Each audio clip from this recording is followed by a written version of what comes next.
নমস্কার বন্ধুরা, Bhadreswar study centre চ্যানেলে তোমাদের স্বাগতম। তোমাদের জন্য দারুণ একটি সুখবর, ওয়েস্ট বেঙ্গল পুলিশের তরফ থেকে নতুন নিয়োগ বিজ্ঞপ্তি প্রকাশিত হয়েছে, যেখানে সম্পূর্ণ ক্লারিক্যাল পোস্টে তোমাদের নিয়োগ করা হচ্ছে, অর্থাৎ ডেটা এন্ট্রি অপারেটর পোস্টে নিয়োগ করা হচ্ছে, যেটা গ্রুপ সি পোস্টের অন্তর্গত। এবং এখানে তোমাদের বেতন 33,000 টাকা প্রতি মাসে তোমরা বেতন পেয়ে যাবে। মেল ফিমেল বোথ ক্যান্ডিডেটই আবেদন করতে পারবে। আবেদনের লাস্ট ডেট 18ই অক্টোবর।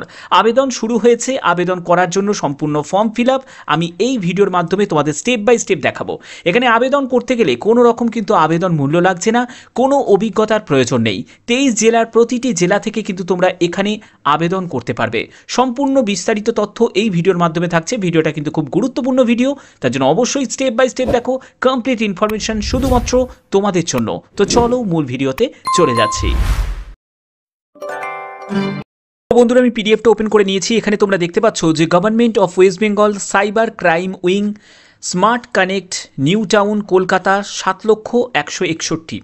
এই যে ঠিকানাটা দেয়া আছে, এখানে কিন্তু তোমাদের এই নিয়োগটি করা হচ্ছে, অর্থাৎ সম্পূর্ণ সরকারিভাবে তোমাদের নিয়োগটি করা হচ্ছে। এবং এখানে তোমাদের বিভিন্ন পোস্ট আছে, ঠিক আছে, বিভিন্ন পোস্ট আছে। এবং এই সব বিভিন্ন পোস্টের জন্য তোমাদের যোগ্যতাও কিন্তু বিভিন্ন আছে। এবং তোমাদের জব পোস্টিংয়ের ক্ষেত্রে তোমাদের বলে রাখি, ওয়েস্ট বেঙ্গলের বিভিন্ন যেসব সাবজুডিস, যেসব থানাগুলো আছে, সেই সব থানাতে কিন্তু তোমাদের জব পোস্টিং হয়ে যাবে। এবং তোমরা 23 জেলার প্রতিটি জেলা থেকে কিন্তু তোমরা এখানে আবেদন করতে পারবে। সম্পূর্ণ বিস্তারিত তথ্য এই ভিডিওর মাধ্যমে থাকছে, কারণ গুরুত্বপূর্ণ তথ্যের সাথে কমপ্লিট ভিডিও শুধুমাত্র ভদ্রেশ্বর স্টাডি সেন্টারে। তো চলো মূল ভিডিওতে আমরা চলে যাচ্ছি। তো দেখো, এখানে তোমাদের অ্যাপ্লিকেশন প্রসিডিওরগুলো দেওয়া আছে। অ্যাপ্লিকেশন প্রসিডিওরের ক্ষেত্রে কিভাবে তোমরা আবেদন করবে, আবেদন করার জন্য যে অফিসিয়াল যে লিঙ্ক, এটা আমি ডেসক্রিপশানে দিয়ে দেবো। তোমরা সেখান থেকে ডাইরেক্ট ভিজিট করে কিন্তু অনলাইন মোডে তোমরা আবেদন করতে পারবে। এখানে তোমাদের ইম্পর্টেন্ট ডেট যেটা দেওয়া হয়েছে অনলাইন আবেদনে, সেটা হচ্ছে 25শে সেপ্টেম্বর থেকে তোমাদের আবেদন শুরু হয়েছে। এবং আবেদনের তোমাদের লাস্ট ডেট সেটা হচ্ছে 18ই অক্টোবর 2024, ঠিক আছে। আর সব থেকে গুরুত্বপূর্ণ বিষয় হচ্ছে তোমাদের কোনো রকম আবেদন মূল্য লাগছে না। তুমি যে কাজ থেকেই বিলং করো না কেন, কোনো কাজকেই কোনো রকম আবেদন মূল্য দিতে লাগবে না। তো এবার দেখে নাও যে তোমাদের পরপর কিন্তু এখানে 6টি মতো পোস্ট আছে। আমি এক এক করে সবকটি পোস্টের ডিটেলসগুলো তোমাদের দেখিয়ে দেবো। তো দেখো, প্রথম যে পোস্টটি সেটা হচ্ছে ডেটা এন্ট্রি অপারেটর। এই ডেটা এন্ট্রি অপারেটরের জন্য কোনো রকম তোমাদের এক্সপিরিয়েন্সের কোনো প্রয়োজন এখানে নেই। এখানে শুধুমাত্র যোগ্যতা হচ্ছে গ্র্যাজুয়েশন, অর্থাৎ আর্টস থেকে হোক, সায়েন্স থেকে হোক বা কমার্স থেকে হোক, যে কোনো শাখায় তুমি যদি গ্র্যাজুয়েট হয়ে থাকো তাহলেই আবেদন করতে পারবে। সঙ্গে তোমাদের একটি বেসিক কম্পিউটার সার্টিফিকেট দরকার। এই বেসিক কম্পিউটার সার্টিফিকেট হচ্ছে তোমাদের 3 মাসের হতে পারে, আর না হলে 6 মাসের কোনো কম্পিউটারে তোমাদের সার্টিফিকেট থাকতে হবে, ঠিক আছে। আচ্ছা, এখানে তোমাদের ভ্যাকেন্সি কত আছে? ভ্যাকেন্সি হচ্ছে 11টি মতো তোমাদের শূন্যপদ আছে। এবং তোমাদের এখানে যে বেতন কত টাকা পাবে, 16,000 টাকা প্রতি মাসে তোমরা বেতন পাবে। আচ্ছা, পরবর্তী পোস্টে চলে যাচ্ছি। পরবর্তী পোস্টটি হচ্ছে তোমাদের সফটওয়্যার সাপোর্ট পার্সোনাল। এখানে দেখো, তোমাদের যদি পিজিডিসিএ তোমাদের যদি যোগ্যতা থাকে, ঠিক আছে, post graduate diploma in computer অ্যাপ্লিকেশনে যদি তোমাদের কোনো কোর্স করা থাকে তাহলে তোমরা এখানে যোগ্য। অথবা তোমাদের যদি বিএসসি কম্পিউটার সায়েন্স নিয়ে করা থাকে, বিসিএ যদি করা থাকে, বা ডোয়েক এ লেভেলে যদি কোনো 3 বছরে কোনো কোর্স করা থাকে, তাহলেও কিন্তু তোমরা এখানে যোগ্য। এখানেও কিন্তু কোনো রকম তোমাদের এক্সপিরিয়েন্সের কোনো প্রয়োজন হচ্ছে না। এখানে তোমাদের দেখো 25টি মতো শূন্যপদ আছে এবং 21,000 টাকা প্রতি মাসে তোমরা বেতন পাবে। আচ্ছা, পরবর্তী পোস্টে চলে যাচ্ছি। পরবর্তী পোস্টটি হচ্ছে তোমাদের সিস্টেম অ্যাডমিনিস্ট্রেটর। এই সিস্টেম অ্যাডমিনিস্ট্রেটর পোস্টের জন্য তোমাদের বিটেক, এমসিএ বা এমএসসি যে কোনো একটি তোমাদের যদি যোগ্যতা থাকে, ঠিক আছে, অবশ্যই তোমরা কিন্তু আবেদন করতে পারবে। এবং এখানে একটি মতো শূন্যপদ, 29,000 টাকা প্রতি মাসে তোমরা বেতন পাবে। আচ্ছা, পরবর্তী পোস্টে চলে যাচ্ছি। পরবর্তী পোস্টটি হচ্ছে তোমাদের সফটওয়্যার ডেভেলপার। এই পোস্টের জন্য তোমাদের যদি এমসিএ যোগ্যতা থাকে, ফার্স্ট ক্লাস এমসিএ, বা এমএসসি যদি যোগ্যতা থাকে, আইটি, কম্পিউটার সায়েন্স, বিটেক যদি যোগ্যতা থাকে, তাহলে অবশ্যই কিন্তু তোমরা এখানে আবেদন করতে পারবে। এবং এই পোস্টের ক্ষেত্রেও কিন্তু তোমাদের কোনো রকম এক্সপিরিয়েন্সের প্রয়োজন নেই। এখানে তোমাদের টোটাল 7টি মতো শূন্যপদ আছে। এবং এখানে তোমাদের যে 33,000 টাকা প্রতি মাসে তোমরা বেতন পেয়ে যাবে, ঠিক আছে। আচ্ছা, এর পরবর্তী কি আছে? এর পরবর্তী যে পোস্টটি সেটি হচ্ছে তোমাদের সিকিউরিটি অ্যান্ড নেটওয়ার্ক অ্যাডমিনিস্ট্রেটর। এখানেও কিন্তু তোমাদের এমসিএ, এমএসসি যদি যোগ্যতা থাকে বা তোমাদের যদি বিটেক করা থাকে কম্পিউটার সায়েন্সে, তাহলে কিন্তু তোমরা এখানে আবেদন করতে পারবে, কিন্তু সঙ্গে তোমাদের 5 বছরের অভিজ্ঞতা প্রয়োজন আছে এই পোস্টটার জন্য। আচ্ছা, এর পরবর্তী আমরা দেখব এখানে তোমাদের টোটাল 8টি মতো শূন্যপদ আছে এবং তোমাদের এখানে বেতন যেটি থাকবে এই পোস্টের জন্য 37,000 টাকা প্রতি মাসে তোমরা বেতন পেয়ে যাবে। আচ্ছা, এর পরবর্তী সর্বশেষ যে পোস্টটি সেটি হচ্ছে তোমাদের সিনিয়র সফটওয়্যার ডেভেলপার। এখানে তোমাদের এমসিএ ফার্স্ট ক্লাস এমসিএ যোগ্যতা, এমএসসি যদি ফার্স্ট ক্লাসের আইটি বা সফটওয়্যার কম্পিউটার সফটওয়্যার নিয়ে কম্পিউটার সায়েন্স নিয়ে যদি করা থাকে বা বিটেক করা থাকে 5 বছরের অভিজ্ঞতার সাথে, তাহলে অবশ্যই কিন্তু তোমরা এখানে আবেদন করতে পারবে সফটওয়্যার ডেভেলপারের জন্য। এখানে 2টি মতো শূন্যপদ এবং 40,000 টাকা প্রতি মাসে তোমরা বেতন পাবে।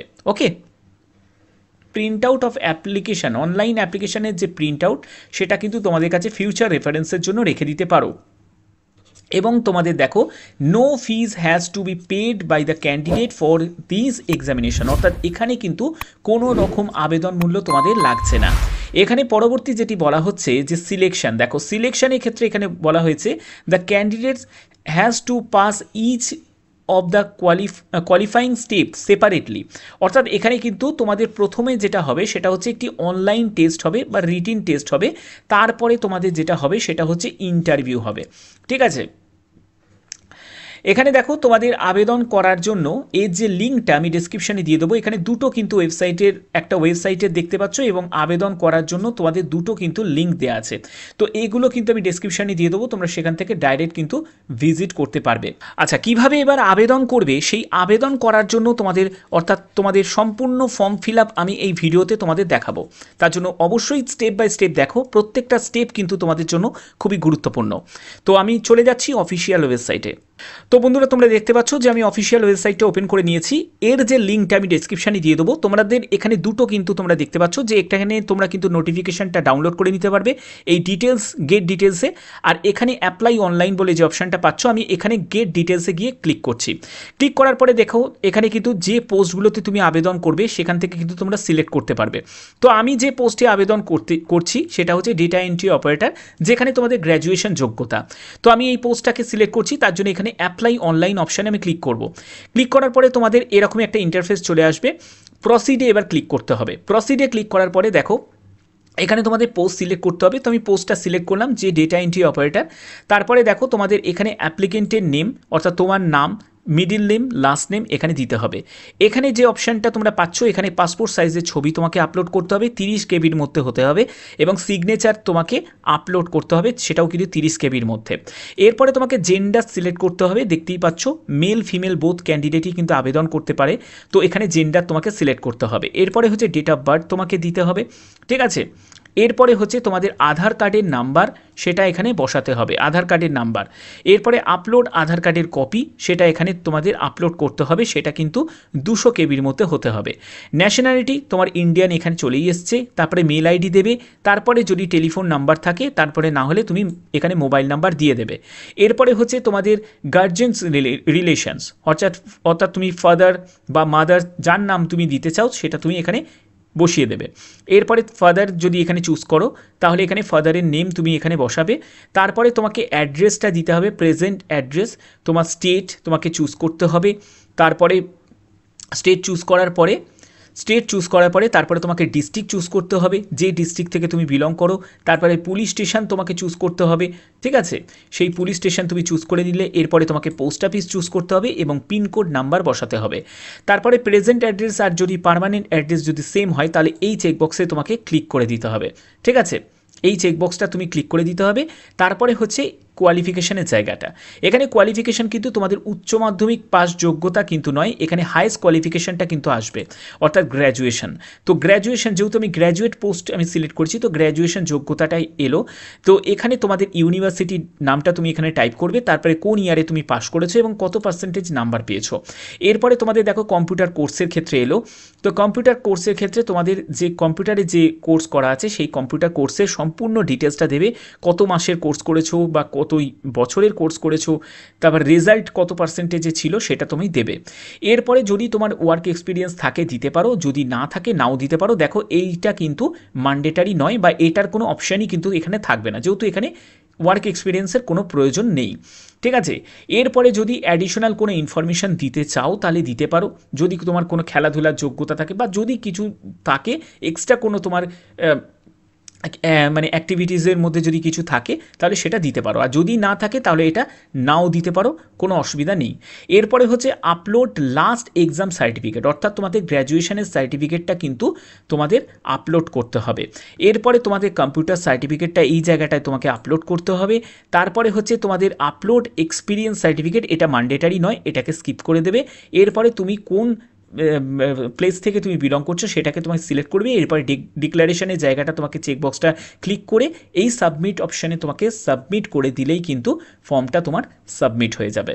ওকে, আচ্ছা, তোমাদের আর একটা প্রশ্ন কিন্তু তোমাদের জাগবে যে স্যার এখানে আমরা সবই তো দেখলাম কিন্তু এজ লিমিট তো কোথাও মেনশন করা নেই। তো এজ লিমিটের জন্য তোমাদের বলে রাখি যে তোমাদের আবেদন করার আগে যে জেনারেল ইনস্ট্রাকশন যেখানে আছে সেখানে কিন্তু একটি কোয়ারি নাম্বার কিন্তু তোমাদের দেওয়া আছে। এই মোবাইল নাম্বারে তোমরা মোবাইল করে জেনে নিতে পারো, কারণ নোটিফিকেশানে কোথাও কিন্তু এজ লিমিটটা বলা নেই, ঠিক আছে।